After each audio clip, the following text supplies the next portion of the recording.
ప్రచారం చేయగలిగితే, సమాజం ఎంత ధ్యానంతో పాటుగా జ్ఞానాన్ని అందించగలిగితే, ఈ రెండు జోడి అయితే భారత సమాజము ప్రపంచ పటంలో ఉన్నతంగా, శ్రేష్టంగా, అద్భుతంగా ఉంటుంది. అయితే ఏం జరిగింది? ఇది ఎప్పటిది పుస్తకము? ద్వాపర యుగం నాటిది. ఎప్పుడండి? ద్వాపర యుగం. ద్వాపర యుగం అంటే కృష్ణ భగవానుడు కలియుగాంతంలో అర్జునుడికి బోధించినటువంటి గ్రంథం. 5170 సంవత్సరాలు దాటిపోయింది. ఎన్ని సంవత్సరాలండి? 5170 సంవత్సరాలు దాటిపోయింది.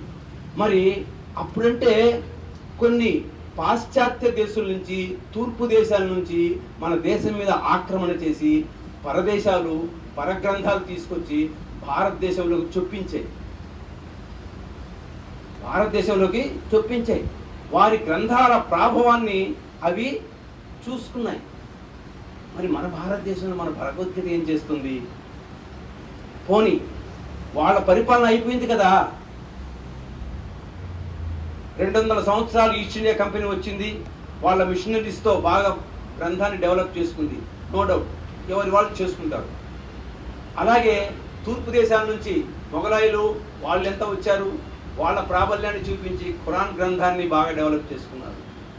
వాళ్ళ చేతుల్లో అధికారం తీసుకున్నారు కాబట్టి పరిపాలన. మనం 78 సంవత్సరాలు భారతదేశం స్వాతంత్రం సంపాదించుకున్నాం. 78 సంవత్సరాలు మొన్ననే జరుపుకున్నాం. ఏం చేసాం? దీని గురించి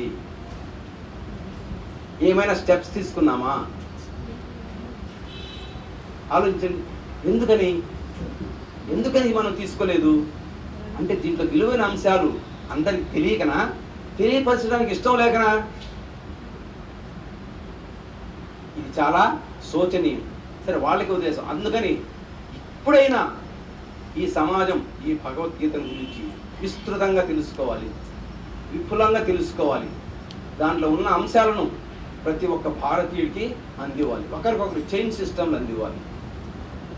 ఆ విధంగా నేను 2018 శ్రమ పడుతుంటే ఈనాటికి నెల్లూరులో భగవద్గీతను బోధించే వాళ్ళు ఒక 50 మంది టీచర్లు గత సంవత్సరానికి తయారయ్యారు.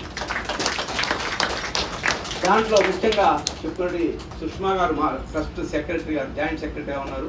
సరే, ఈమె ఎంఏ ఇంగ్లీష్ ప్రొఫెసర్. ఈమె అండి నారాయణ స్కూల్స్లో ఇంగ్లీష్ ప్రొఫెసర్ చేస్తున్నారు. ఆమె విస్తా గారు మొన్న 6 నెలలు చెప్పాను, 6 నెలలు చెప్తాను. సో ఈ విధంగా వీళ్ళు లీడ్ తీసుకొని ఎంతోమంది చేత స్కూళ్ళల్లో పిల్లలకు, విద్యార్థులకు నేర్పిస్తున్నారు.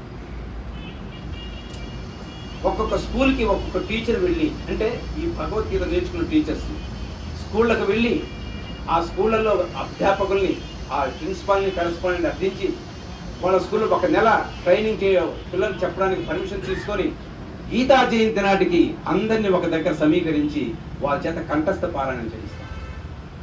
మొన్నే డిసెంబర్ 23వ తారీఖున గీతా జయంతి నాడు 2000 మంది పిల్లల్ని సమీకరించి భగవద్గీత నేర్చి వాళ్ళకి అందరికీ ఒకే దగ్గర కంఠస్థ పారాయణం చేయించడం ఇలా 3 సంవత్సరాలు జరుగుతుంది.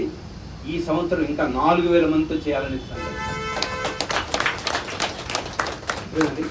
సో ఇవన్నీ ఆ విలువైన అంశాలను పిల్లలకి బాల్య స్థాయిలో, చిన్న స్థాయిలో ఏం అందించాలి? చిన్నపిల్లలకి వాళ్ళు ఏం నేర్చుకుంటారు భగవద్గీత గురించి అంటే ఏం లేదండి.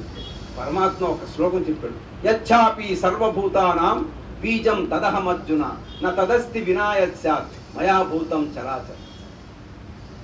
చక్కటి శ్లోకం. యచ్చాపి సర్వభూతానాం, అన్ని ప్రాణులందరిలో కూడా నేను బీజ రూపంగా ఉన్నాను. ఎలా ఉన్నానండి?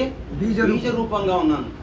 ఈ బీజ రూపంగా ఉన్నటువంటి ఆత్మను మనం భక్తి ద్వారా, ఏ భక్తి అంటే కృష్ణ పరమాత్ముడు భగవద్గీతలో చెప్పినటువంటి భక్తి ద్వారా, అదే అనన్యమైన భక్తి, అరకొర భక్తి కాదండి. కృష్ణ పరమాత్ముడు ఏ భక్తి చెప్పాడంటే అనన్యమైన భక్తి. ఈ అనన్య భక్తి ద్వారా నీలో ఉన్న బీజ రూపాన్ని సాగు చేస్తే, బీజం సాగు చేస్తే ఏమవుతుందండి? మొక్క వస్తుంది, తర్వాత పుష్పాలు వస్తాయి, ఫలాలు ఇస్తాయి.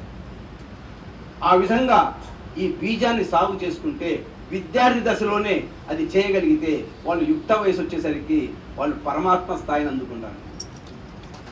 అర్థమైందా? పరమాత్మ స్థాయిని ఎందుకంటే అర్థం చేసుకుంటారు, వాళ్ళకి మంచి గ్రాస్పింగ్ పవర్ ఉంటుంది. పెద్దవాళ్ళ కంటే పిల్లల్లో చురుకుదనం ఎక్కువ ఉంటుంది, యాక్టివ్నెస్ ఎక్కువ ఉంటుంది. ఇక్కడ తొందరగా అర్థం చేసుకుంటారు, ఏది చెప్పినా అర్థం చేసుకుంటారు వాళ్ళు. కాబట్టి ఆ స్థాయిలో కనుక మనం అందించగలిగామంటే నెక్స్ట్ మన రాబోయే తరం ఎలా ఉంటుందో ఒక్కసారి ఆలోచించండి.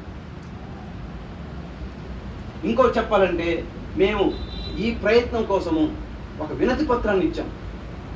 ఎవరికి? ప్రజాప్రతినిధులకి, ఎమ్మెల్యేలకి, ఎంపీలకి. ఈ లాభాలు ఉండటం వల్ల మీరు దీన్ని పాఠశాలలో ప్రవేశపెట్టండి అని చెప్పి విలువైన అంశాలను పాఠ్యాంశాల్లో ప్రవేశపెట్టాలని బోర్డులు పెట్టి నినాదాలు ఇస్తూ వాళ్ళ ఇళ్ళకెళ్ళి వినతి పత్రాలు అందించాం కదండి. సో ఈ విధంగా మా ప్రయత్నం జరుగుతుంది.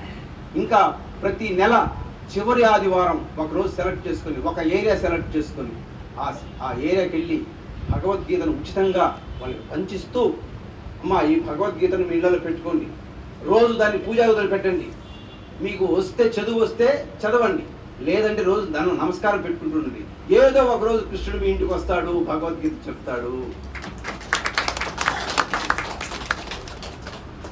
చూడండి. సో అటువంటి ప్రయత్నం మా ద్వారా జరుగుతుంది.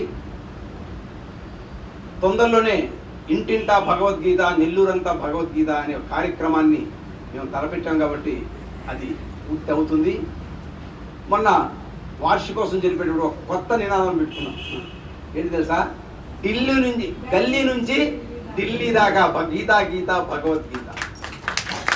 అదేనండి, గల్లీ నుంచి ఢిల్లీ దాకా గీతా గీత భగవద్గీత. ఎందుకంటే ఇది మన దేశ గ్రంథం సార్, ఇది భారతీయుల గ్రంథం, వేదాల సారం, ఉపనిషత్తుల సారం, అందరూ తెలుసుకోవాలి sir.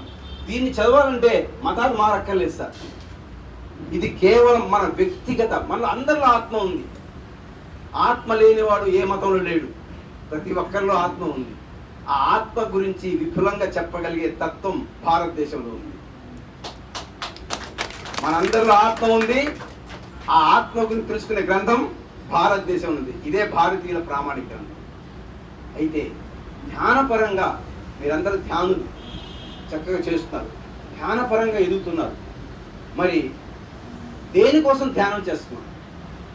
What is the aim of the meditation అనేది మీరు ఎంతవరకు తెలుస్తున్నారో, ఎన్ని సంవత్సరాలు ధ్యానం చేస్తున్నారో ఒకసారి నేను కూడా తెలుసుకోవాలి. ఎవరైనా చెప్తారు సార్ ధ్యానం ఎప్పటి నుంచి చేస్తున్నారు? ధ్యానంలో మీరు ఏ గమ్యం కోసం